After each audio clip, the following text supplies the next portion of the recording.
Hi everybody, it's Denuvo with your news Cartridge for Friday, June 2nd, 2017. Holy cow, it's Friday! Today's show begins with the Elder Scrolls Legends, a free-to-play card game from Bethesda, is now available on Steam. Dead Cells has gotten an update introducing new weapons, new active skills, and balance changes. If you want to see the full patch notes, there's a link to them in the description down below. And our final update news is for Friday the 13th, a game that I've been hearing has been and is still plagued with issues since day one. An exploit that allowed people to kick others from the game has been fixed. Some nefarious people discovered that attempting to log into the game using someone else's Steam ID would get that player kicked from Friday the 13th. Allegedly, this was used to kick popular streamers from the game while they were live. Sony is offering a deal where they're giving away Star Wars Battlefront with a 12-month subscription to PS Plus. However, this only applies to new members. If you currently have a subscription or if you're on a recurring payment, you will not be eligible for the game. Ain't that some bullshit? Sony, I think you should just give it to everyone who has a 12-month subscription now or to anybody who wants to get a new one. My suspicions about the Ubisoft E3 presentation are all wrong. Aisha Tyler will not be hosting the conference this year and instead will be hosted by the developers. Thank you, Ubisoft. Thank you, thank you, thank you, thank you. It's not that I don't like Aisha Tyler. I love her in Archer, just not at E3. Moving on to Jeff Kaplan explaining a recent change to the Overwatch PTR, which removed the rate this match voting system. He said the only data that Blizzard gained was people like winning and they don't like losing. And of course, duh.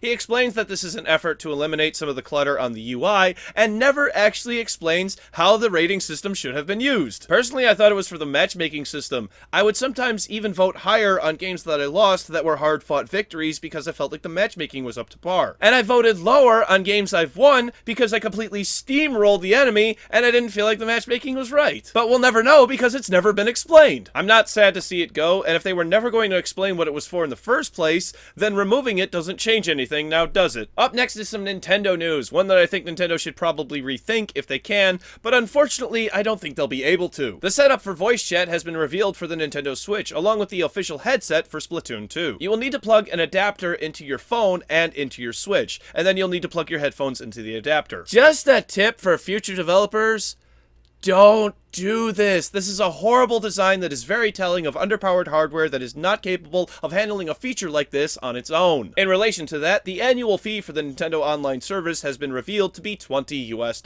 or your regional equivalent, though Nintendo has only officially announced the US price. You may also buy a single month for $3.99 or pay $7.99 for 3 months. It grants you access to online multiplayer for Switch games, the use of online voice chat, which we talked about earlier, Nintendo eShop discounts, and finally, access to their classic game selection. Instead of having it free until sometime later this year, the service will be free to all Switch owners until January 2018. Speaking of which, Nintendo has changed their policy on what they had previously mentioned in their offer when we first heard about the benefits to subscribing to their premium service. Instead of giving you access to one NES or SNES game a month and then revoking it before giving you the next game, subscribers will get a short library of games to choose from and can play those games as much as they like, similar to Microsoft's Xbox Game Pass. I think this is a much better offer. Though the games can enter and leave as Nintendo sees fit, I would much prefer it if it operated like EA's Vault with EA or Origin access. Some new details about Valve's new program, Steam Direct, have surfaced, and we now know how much it will cost to submit games onto Steam. Unlike Greenlight, which charges developers $100 US to submit games onto Steam, Steam Direct will charge $100 US. Wait, what the fuck? I thought the fee was supposed to be higher to deter developers who create shovelware like Digital Homicide, who tried to put 19 games onto Steam in a single year. Oh, the fee is recuperable, meaning you can get it back. Wait, what the fuck? So, nothing is changing in that regard, and it would seem that Steam Direct and Steam Greenlight, for now, appear to be the exact same thing. And that brings us to our final topic this week, which is a bit of a double-edged sword. RiME is a 3D adventure puzzle game that has been getting rather decent reviews, currently with an 85% approval rating on Steam, and an overall user score of 6.0 for the PC version on Metacritic and 7.5 for PS4. Publisher Greybox has employed the Denuvo DRM, a piece of software that I've mentioned frequently on my show in the past. The developers of RiME have stated on Steam that once their game has been cracked, they would release a DRM-free version. RiME launched exactly 1 week ago, and today, Greybox has announced that the game has indeed been cracked, and the next update will remove Denuvo completely. Something that should be be noted is that pirates are claiming that Denuvo was causing significant performance issues, and Denuvo Software Solutions, the proprietors of the software, have completely denied this. RiME was cracked faster than any other game that used this DRM, and it could be for a various number of reasons why this happened so quickly. Either pirates took it as a challenge to remove the DRM as quickly as possible, pirates saw the DRM as something that was holding the game back, so they cracked it so the software would be removed for the benefit of the community. And or Denuvo is just getting old and therefore easier to crack, though I would imagine it's some combination of these three and a little bit more. But this really does beg the question.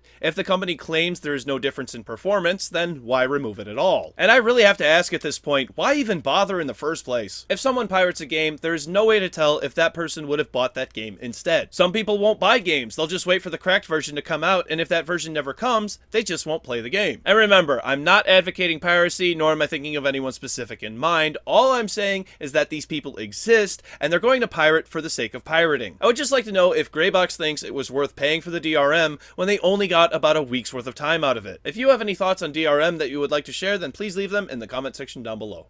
Once again, it's time for Monday's game releases, because I'm off for the next 2 days because, I don't know, it's something about throwing a ring into a pit of fire. For PC, Rescue Quest Gold, The Hunt, Across the Moment, Redneck Rampage Rides Again, The Existence Abstract, and World of Dawsum, Dawsum Spell Quest. Thank you very much, everybody. This has been News Cartridge. I am Dandruff. I will see you on Monday. And if Minecraft taught me one thing, it's you don't spend diamonds on a hoe. So overall, a pretty eventful week. Kerbal Space Program got sold. I didn't see that coming. And then Take-Two and all that stuff.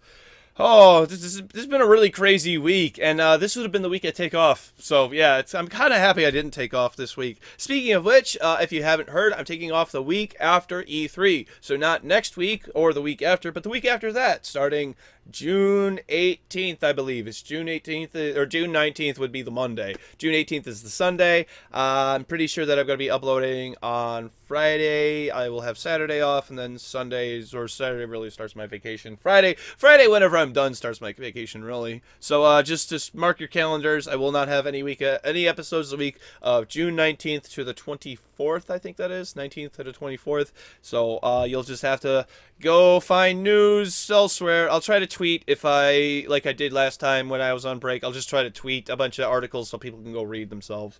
What else?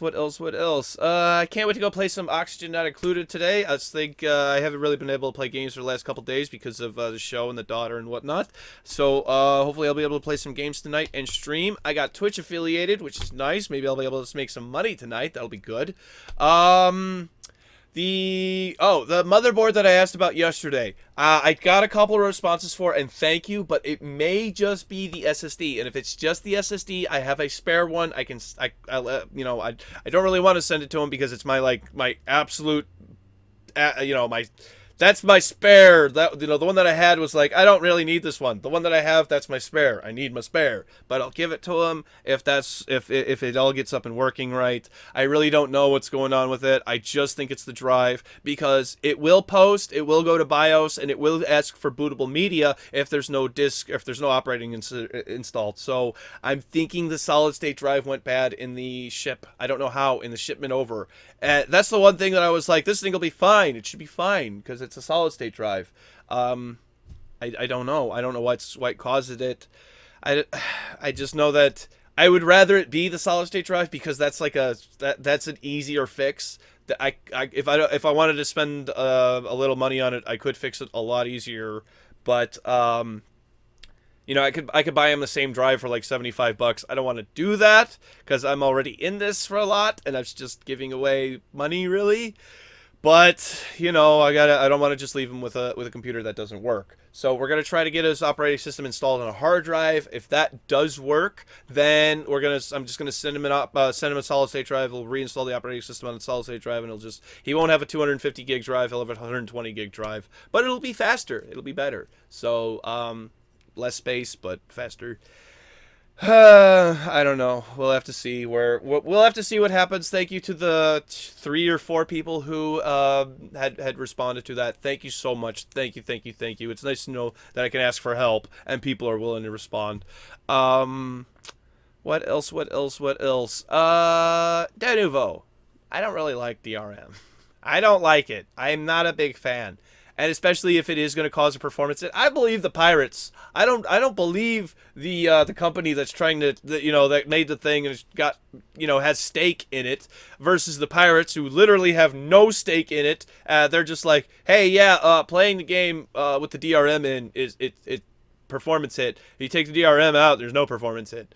Like, I would tend to believe that. Taking unnecessary software for the game to function out would make it perform better. That makes sense to me. DRM is not necessary for the game to function. Just get that out there. The game can function without DRM.